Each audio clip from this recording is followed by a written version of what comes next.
આપણે લાસ્ટ સેશનમાં એરે જોયું હતું કે કેવી રીતે સિંગલ વેરિયેબલની અંદર આપણે મલ્ટિપલ વેલ્યુને સ્ટોર કરી શકીએ છીએ, રાઈટ. હવે સ્ટ્રિંગનું બાકી હતું જે આપણે આજે જોવાનું છે. એરેનું કામ શું છે કે તમે સેમ ડેટા ટાઈપની અંદર મલ્ટિપલ વેલ્યુને સ્ટોર કરી શકો છો અને એ ડેટા ટાઈપ તમે કોઈ પણ ડિફાઇન કરી શકો છો.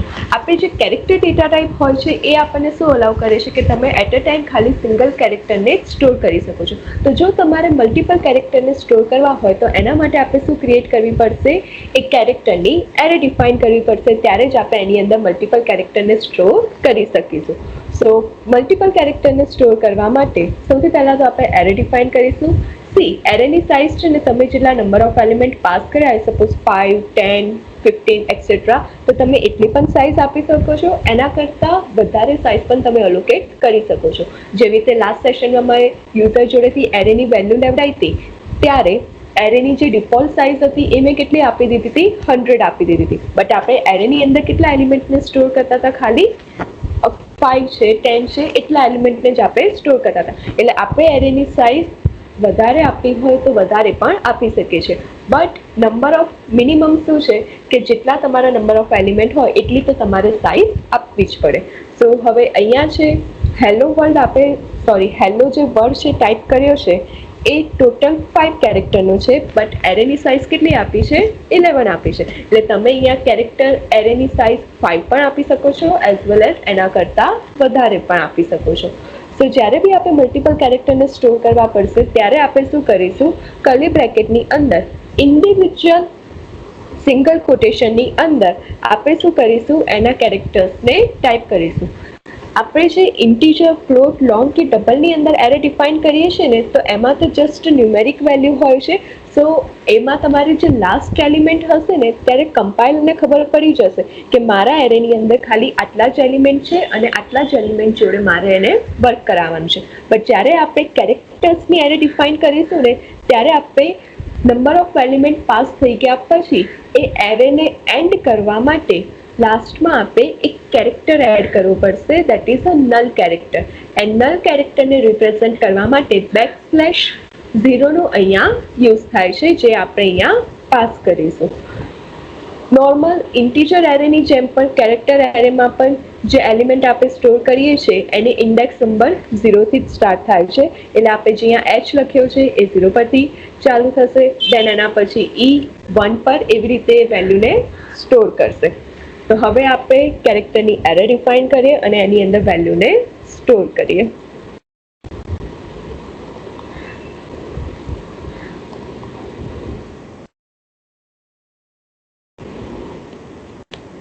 કેરેક્ટર C1 મેક્સિમમ સાઇઝ તમારે જેટલી આપી હોય, યા તો નંબર ઓફ કેરેક્ટર જેટલા તમે પાસ કરવા માંગતા હો એટલી તમે સ્પેસિફાય કરી શકો છો. સો હું અહીંયા ટાઈપ કરું છું સિમ્પલ હાય.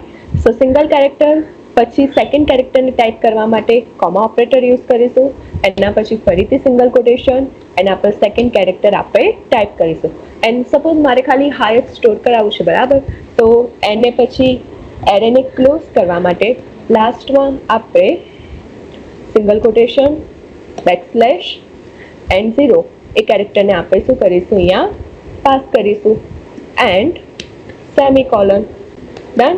અને પછી આની વેલ્યુને આપણે પ્રિન્ટ કરાવી હોય તો જસ્ટ printf વેલ્યુ ઇઝ %. હવે સિંગલ કેરેક્ટરને આપણે જ્યારે પ્રિન્ટ કરાવતા હતા ને ત્યારે આપણે શું પાસ કરતા હતા, %c પાસ કરતા હતા.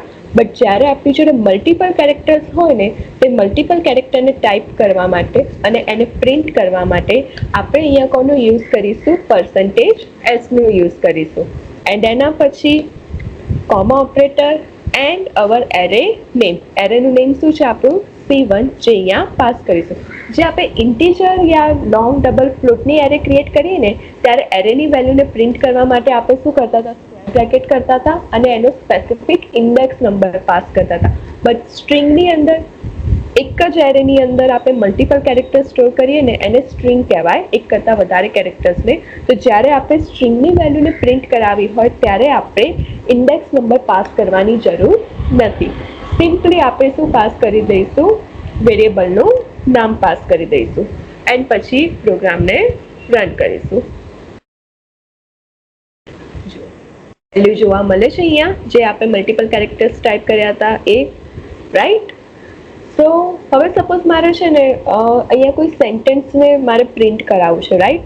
તો સેન્ટેન્સના લેટર્સને પ્રિન્ટ કરવા માટે મારે શું કરવા પડશે? દરેક વર્ડના ઇન્ડિવિજ્યુઅલ કેરેક્ટરને સિંગલ કોટેશનની અંદર ટાઈપ કરવા પડશે, બરાબર. તો એ તો થોડું ટીડિયસ થઈ જાય, દરેકને આપણે ઇન્ડિવિજ્યુઅલ કેરેક્ટર્સને ટાઈપ કરીએ પછી આપણે પ્રિન્ટ કરાવીએ. એના કરતાં આપણે સિંગલ કેરેક્ટર વેરિયેબલ ક્રિએટ કરીને જે વેરિયેબલની વેલ્યુ કેમ ના પ્રિન્ટ કરી શકીએ? તો જ્યારે આપણે મલ્ટિપલ કેરેક્ટર્સને પ્રિન્ટ કરવાના આવશે ત્યારે આપણે શું કરીશું? એરે ક્રિએટ કરીશું ત્યારે ડબલ કોટેશનનો યુઝ કરીશું. એન્ડ ડબલ કોટેશનની અંદર તમારે જેટલા પણ વર્ડ્સને તમારે સ્ટોર કરાવવા હોય એ તમે અહીંયા કરી શકો છો. એન્ડ જ્યારે બી આપણે જે આપણી સ્ટ્રિંગ છે, જે આપણા મલ્ટિપલ કેરેક્ટર્સ છે, એને આપણે ડબલ કોટેશનની અંદર પાસ કરીશું ત્યારે આપણે લાસ્ટમાં /0 આઈ મીન નલ કેરેક્ટરને પણ અહીંયા એડ કરવાની જરૂર નથી. કમ્પાઇલર જ્યારે પ્રોગ્રામને કમ્પાઇલ કરશે ત્યારે ઓટોમેટિકલી /0 કેરેક્ટરને શું કરી દેશે? એડ કરી દેશે. આપણે ખાલી શું લખવાનું? જે આપણે સ્ટ્રિંગને પ્રિન્ટ કરાવવા માંગતા હોઈએ એની વેલ્યુને આપણે સ્ટોર કરાવવાની રહેશે. એન્ડ વન મોર થિંગ, જ્યારે બી આપણે ડબલ કોટેશનમાં સ્ટ્રિંગને પાસ કરીશું ને ત્યારે તમારે એરેની સાઇઝને પણ સ્પેસિફાય કરવાની જરૂર નથી. તમે જેટલા કેરેક્ટર્સ ટાઈપ કર્યા હશે ડિફોલ્ટ એ એરેની સાઇઝ શું થઈ જશે? જેટલા નંબર ઓફ કેરેક્ટર હશે એ જ થઈ જશે. તો હવે આપણે ડબલ કોટેશનની અંદર આપણે સ્ટ્રિંગ ડિફાઇન કરીએ. તો એના માટે કેરેક્ટર એરે ડિફાઇન કરીએ. એરેનું નામ હું હવે આપું છું C2. એની સાઇઝ નથી આપતી, જસ્ટ હું મારા સ્ટ્રિંગને પાસ કરી રહી છું. તો હવે અહીંયા પાસ કરીએ આપણે હેલો વર્લ્ડ. હેલો એન્ડ વર્લ્ડની વચ્ચે આપણે શું આપી છે? અહીંયા સ્પેસ આપી છે. એન્ડ સ્પેસ પણ આપણા સી લેંગ્વેજની અંદર ઇન્ડિવિજ્યુઅલ કેરેક્ટર તરીકે અહીંયા કેલ્ક્યુલેટ થાય છે. સો આપણે જે આ ફર્સ્ટ હેલો લખ્યું છે એમાં જે H છે એ 0 ઇન્ડેક્સ નંબર પર સ્ટોર થયો હશે. દેન E 1 પર, L 2 પર, સેકન્ડ L 3 પર, O એના રિસ્પેક્ટેડ પોઝિશન નંબર પર શું થશે? એડ થશે. સો આવી રીતે ઇન્ડેક્સ નંબર એની કેલ્ક્યુલેટ થતી હોય છે. હવે આની વેલ્યુને આપણે પ્રિન્ટ કરાવી છે તો simply printf value is %s. %s multiple character હોય ત્યારે જ આપણે યુઝ કરવાનું. સિંગલ કેરેક્ટરમાં %c નો યુઝ કરવાનો. And our array variable name. Compile કરીએ, સેમિકોલન એન્ડ રન કરીએ. First value is high and second value is hello world. તો આવી રીતે આપણે મલ્ટિપલ કેરેક્ટર્સને પણ સ્ટોર કરી શકીએ છીએ. હવે આ જ મારે મલ્ટિપલ કેરેક્ટર્સ યુઝર જોડેથી લેવા હોય તો યુઝર જોડેથી લેવા માટે આપણે શું કરીશું? ફરીથી એરે ડિફાઇન કરી દઈએ. તો કેરેક્ટર C3. એન્ડ જ્યારે બી આપણે યુઝર જોડેથી વેલ્યુ લઈશું ત્યારે આપણે એરેની અહીંયા ડિફોલ્ટ સાઇઝ આપવી પડશે. જેવી રીતે આપણે ઇન્ટીજરની 100 આપતા હતા એવી રીતે કેરેક્ટર એરેની પણ આપણે ડિફોલ્ટ સાઇઝ આપવી પડશે. તો હું અહીંયા ડિફોલ્ટ સાઇઝ આપી દઉં છું 20 કેરેક્ટર્સ. દેન યુઝર જોડેથી વેલ્યુ લેવા માટે પહેલાં તો આપણે યુઝરને મેસેજ આપીશું printf એન્ટર નેમ NF %. હવે આપણે મલ્ટિપલ કેરેક્ટર લેવાના છે એટલા માટે ફોર્મેટ સ્પેસિફાયરમાં આપણે %s નો યુઝ કરીશું. એન્ડ જ્યારે બી આપણે કેરેક્ટર એરે ડિફાઇન કરી હોય અને એની વેલ્યુને આપણે સ્ટોર કરાવવાની હોય ત્યારે આપણે શું કરીશું? પહેલાં તો ampersand and our variable name. Generally એરેમાં આપણે યુઝર જોડેથી વેલ્યુ લેતા હતા અને એને સ્ટોર કરવા માટે આપણે ઇન્ડેક્સ નંબર પાસ કરતા હતા સ્ક્વેર બ્રેકેટની અંદર. બટ કેરેક્ટર એરેમાં ખાલી શું આવશે? એના વેરિયેબલનું નામ જ આવશે. એન્ડ હવે આ વેરિયેબલની વેલ્યુને પ્રિન્ટ કરાવી છે તો એના માટે again printf name is %s and variable C3. Run કરીએ. Enter name Anshi. Hi and hello world આપણે સ્ટેટિક વેલ્યુ પાસ કરી હતી એન્ડ જો નેમમાં આપણે જે યુઝર જોડે વેલ્યુ લીધી હતી એ વેલ્યુ આપણને અહીંયા જોવા મળી રહી છે. બટ આજે આપણે અહીંયા સ્ટ્રિંગ ડિફાઇન કરીએ છીએ ને, જે મલ્ટિપલ કેરેક્ટરને આપણે સ્ટોર કરાવીએ છીએ, એમાં સીમાં છે ને એક લિમિટેશન છે. લિમિટેશન ઇન ધ સેન્સ હું અહીંયા છે ને વેલ્યુ પાસ કરું છું, suppose Devanshi and hello, and હવે હું એન્ટર આપું તો જુઓ નેમમાં ખાલી શું જોવા મળ્યું છે આપણને? દેવાંશી. પાછળ જે આપણે હેલો લખ્યું હતું ને એ જોવા નથી મળ્યું. આ શું છે? સી લેંગ્વેજની અંદર મલ્ટિપલ કેરેક્ટર્સને સ્ટોર કરવાની લિમિટેશન છે, કેરેક્ટર એરેની લિમિટેશન છે. ક્યારે? જ્યારે આપણે યુઝર જોડથી વેલ્યુ લઈએ. સો તમે જ્યારે યુઝર જોડથી વેલ્યુ લેશો અને એ વેલ્યુ પછી તમે અહીંયા સ્પેસ આપી દેશો ને, તે સ્પેસ પછી તમારા જેટલા બી કેરેક્ટર્સ હશે ને એ એને કેલ્ક્યુલેટ નહીં કરે. આ ખાલી આનું શું છે? લિમિટેશન છે. બટ તમારે સ્ટેટિક વેલ્યુ આપવી હોય તો સ્ટેટિક વેલ્યુમાં તો તમે અહીંયા સ્પેસને આપી શકો છો. તો આપણે જ્યારે સ્ટ્રિંગ ડિફાઇન કરવાની હોય છે ત્યારે સ્ટ્રિંગ માટે સી લેંગ્વેજની અંદર આપણે શું કરવી પડે છે? એ કેરેક્ટરની એરે ડિફાઇન કરવી પડે છે. બટ બીજી બધી લેંગ્વેજીસની અંદર છે ને કેરેક્ટરની એરે ડિક્લેર કરવાની જરૂર નથી પડતી. એમાં આપણે સિમ્પલી શું કરવાની હોય છે?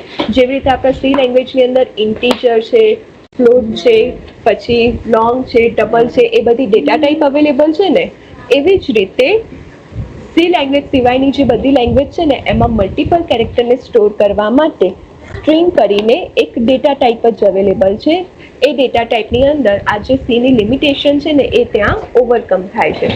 સો એમાં તો આપણે જેટલા પણ વર્ડ્સ છે, જેટલા પણ સેન્ટેન્સ છે એ તમે સિંગલ વેરિયેબલની અંદર સ્ટોર કરી શકો છો. બટ સી લેંગ્વેજની અંદર આ સ્ટ્રિંગ ડેટા ટાઈપ સપોર્ટ નથી થતી. એટલા માટે આપણે શું કરીએ છીએ? કેરેક્ટર એરે ડિફાઇન કરીએ છીએ. એ એરેની અંદર આપણે વેલ્યુને સ્ટોર કરીએ છીએ અને એ વેલ્યુને આપણે પ્રિન્ટ કરાવીએ છીએ. જે પણ મેં તમને અહીંયા બતાવ્યું એ અહીંયા પ્રેક્ટિકલ કરીને પણ આપેલું છે, કેવી રીતે આપણે યુઝર જોડથી વેલ્યુ લેવાય અને એ વેલ્યુને આપણે પ્રિન્ટ કરાય. હવે જેવી રીતે આપણે પ્રિન્ટએફ છે, સ્કેનએફ છે, એ બધા ફંક્શનનો યુઝ કરીએ છીએ ને, ગેટ સીએચ છે, રાઈટ? એવી જ રીતે સી લેંગ્વેજની અંદર છે ને આવા ડિફોલ્ટ બહુ બધા ફંક્શન્સ છે જેનો આપણે યુઝ કરી શકીએ છીએ.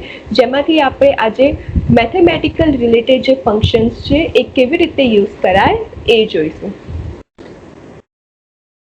Math function.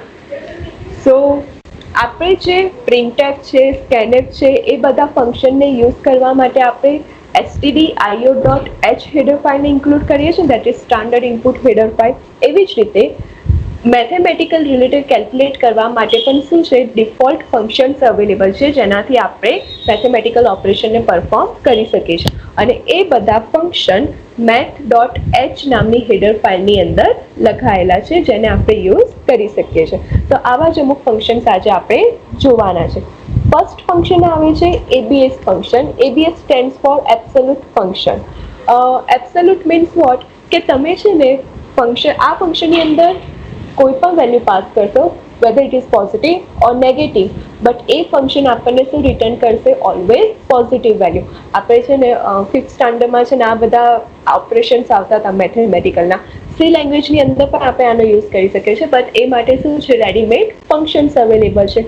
તો જ્યારે મારે કોઈ એબ્સોલ્યુટ વેલ્યુ ફાઇન્ડ કરવી હોય તો એના માટે આપણે કોનો યુઝ કરીશું? ABS ફંક્શનનો. એન્ડ આ ABS ફંક્શન સ્ટાન્ડર્ડ lib.હેડર ફાઇલ નામની હેડર ફાઇલની અંદર અવેલેબલ છે. એટલે આ ફંક્શનને યુઝ કરવા માટે આપણે આ સ્ટાન્ડર્ડ lib હેડર ફાઇલને પણ ઇન્ક્લુડ કરવી પડશે. સો રન કેવી રીતે કરાય હવે એ જોઈએ. સો સૌથી પહેલાં તો આપણે stdio.h હેડર ફાઇલ, conda.h એ આપણે કરવાની જરૂર નથી. એન્ડ સ્ટાન્ડર્ડ lib હેડર ફાઇલને આપણે એડ કરીશું.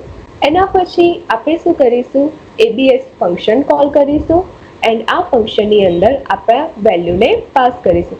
ABS ફંક્શનનું કામ, તમે પોઝિટિવ આપશો તો એ વેલ્યુને પોઝિટિવમાં રિટર્ન કરશે, એન્ડ નેગેટિવમાં પાસ કરશો તો એ વેલ્યુને નેગેટિવમાં રિટર્ન કરશે.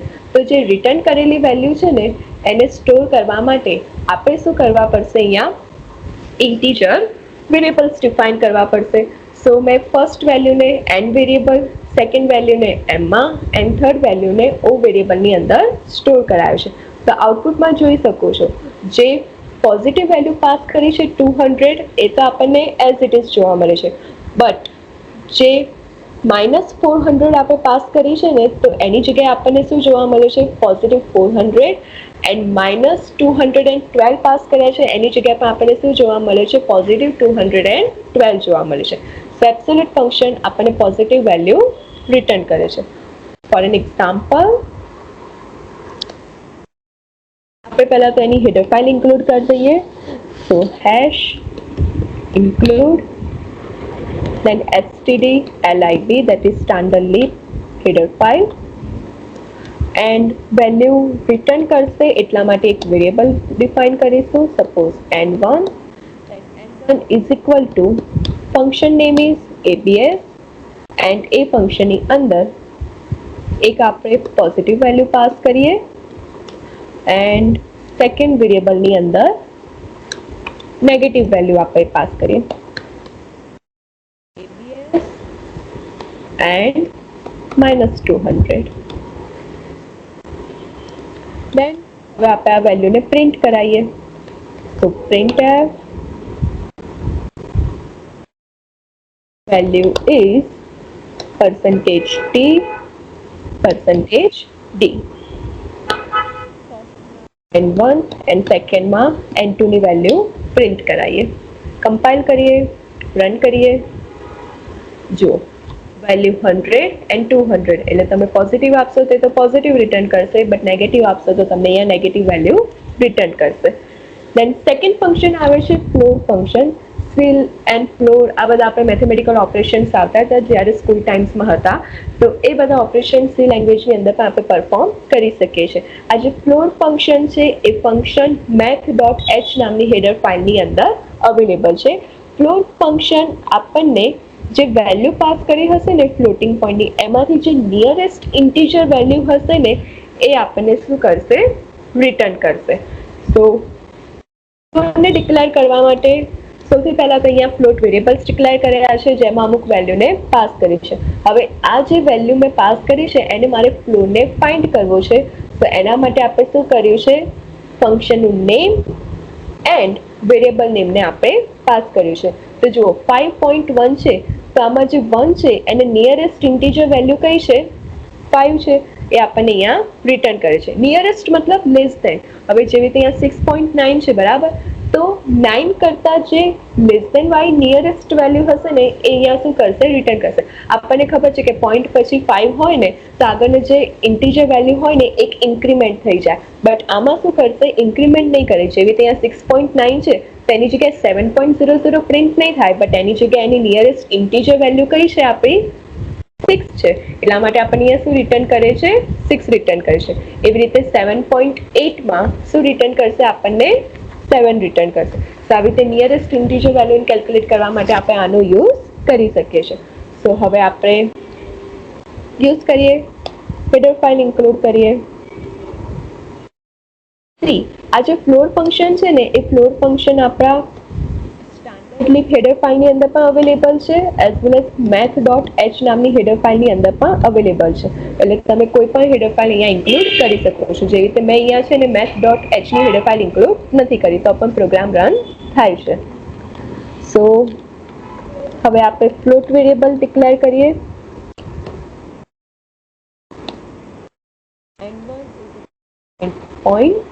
.9. હવે મારે એ વેરિયેબલની વેલ્યુને પ્રિન્ટ કરાવી છે. તો એના માટે આપણે શું કરીશું? printf, then સપોઝ આપણે વેરિયેબલની વેલ્યુ બી પ્રિન્ટ કરાવી હોય તો %d, બરાબર, એન્ડ %f, અને એના પછી જે ફ્લોર ફંક્શન છે એ પણ આપણને શું કરવાનું છે? વેલ્યુ રિટર્ન કરવાનું છે. બટ એ વેલ્યુ જુઓ આઉટપુટમાં આપણને કેવી દેખાય છે? ફ્લોટના પોઈન્ટમાં દેખાય છે. એટલા માટે આપણે સેકન્ડ પણ વેલ્યુને રિટર્ન કરેલી શો કરવા માટે શું કરવું પડશે? %f ડિફાઇન કરવું પડશે. તો ફર્સ્ટ %f ની અંદર હું n1 ની વેલ્યુ પ્રિન્ટ કરાવીશ એન્ડ સેકન્ડની અંદર હું મારી એની ફ્લોર વેલ્યુને પ્રિન્ટ કરાવીશ. તો સેકન્ડમાં આપણે અહીંયા પાસ કરીશું ફ્લોર ફંક્શન એન્ડ ફંક્શનની અંદર આપણા નંબરને, that is 5.9, એન્ડ 5.9 ને આપણે શેમાં સ્ટોર કરાવ્યું છે? વેરિયેબલની અંદર. તો આપણે અહીંયા વેરિયેબલનું નેમ પણ પાસ કરી શકીએ છીએ. હવે કમ્પાઇલ કરીએ, રન કરીએ. સી 5.9 એની ફ્લોર વેલ્યુ શું છે 5.00 જે આપણને અહીંયા રિટર્ન કરી છે. આમાં મેં ડિટેલમાં ડિફરન્ટ એક્ઝામ્પલ આપેલા છે. Then round function round figure calculate કરવા માટે યુઝ થાય છે.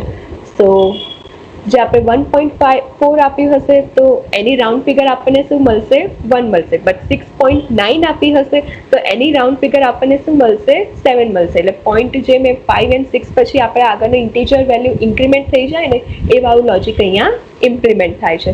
સો તમે જ્યારે 4.4 આપશો અને એની રાઉન્ડ ફિગર કેલ્ક્યુલેટ કરશો ત્યારે આપણને શું મળશે 4 મળશે, અને 4.6 આપશો તો ત્યારે એની રાઉન્ડ ફિગર શું મળશે આપણને 5 મળશે. તો આવી રીતે આપણે આને પણ યુઝ કરી શકીએ છીએ.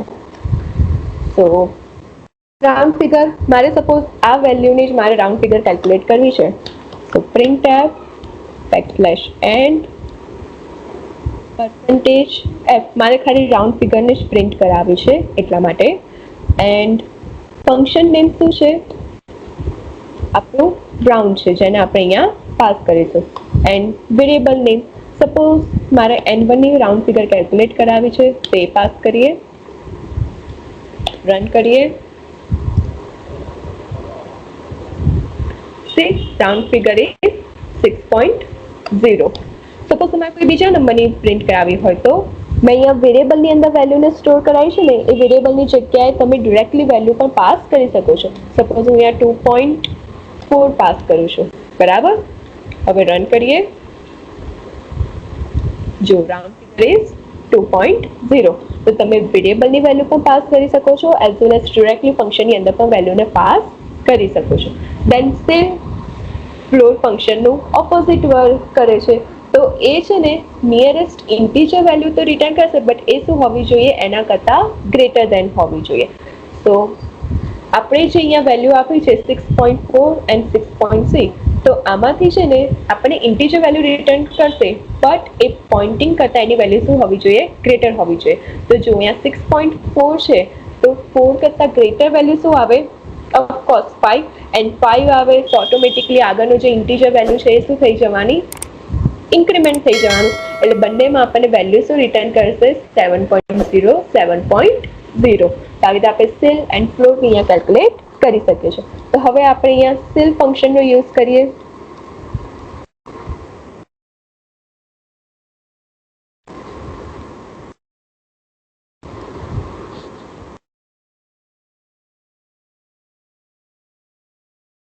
દેન રન કરીએ.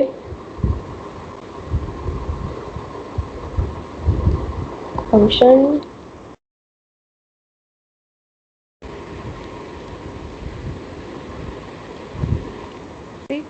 5.9 ની જે ગ્રેટેસ્ટ ઇન્ટીજર વેલ્યુ હતી એ કઈ હતી 6 હતી, તો એ આપણને અહીંયા રિટર્ન કરે છે. જ્યારે ફ્લોરમાં શું રિટર્ન કરતું હતું 5 રિટર્ન કરતું હતું.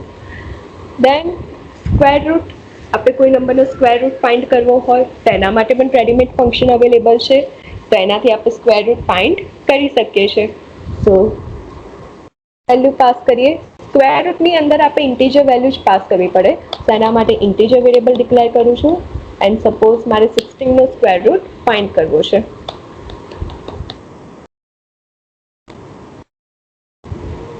હવે જે વેલ્યુ છે એ વેલ્યુ બી આપણને છે ને જે સ્ક્વેર રૂટ કેલ્ક્યુલેટ કરીએ એમાં તમે વેરિયેબલ બી ક્રિએટ કરી શકો છો, જેવી રીતે મેં અહીંયા વેરિયેબલ ક્રિએટ કર્યું, એઝ વેલ એઝ તમે ડિરેક્ટલી ફંક્શનની અંદર પણ અહીંયા વેલ્યુને પાસ કરી શકો છો, જેવી રીતે મેં આ પ્રોગ્રામની અંદર બતાવ્યું છે.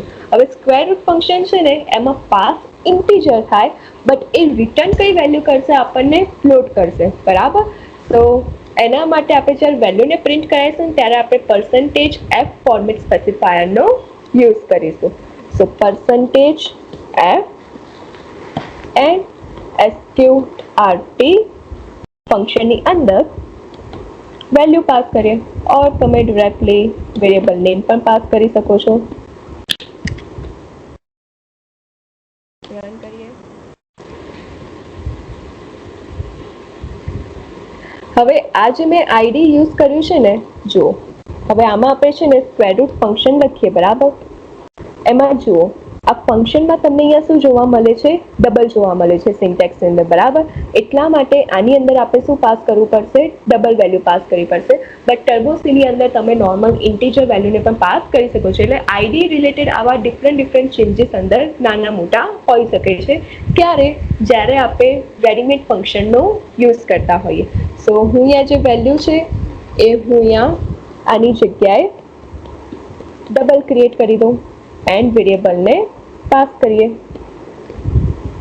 તમે અહીંયા સિમ્પલ ફ્લોટનો પણ યુઝ કરી શકો છો.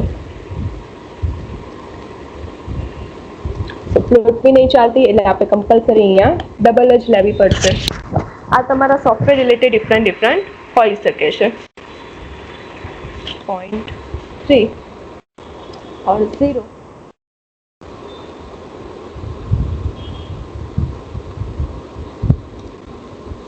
બ્લોકમાં જોઈએ શું એરર આવે છે. વેરિયેબલ નેમ સેમ છે, વેરિયેબલ નેમ ચેન્જ કરી દઈએ.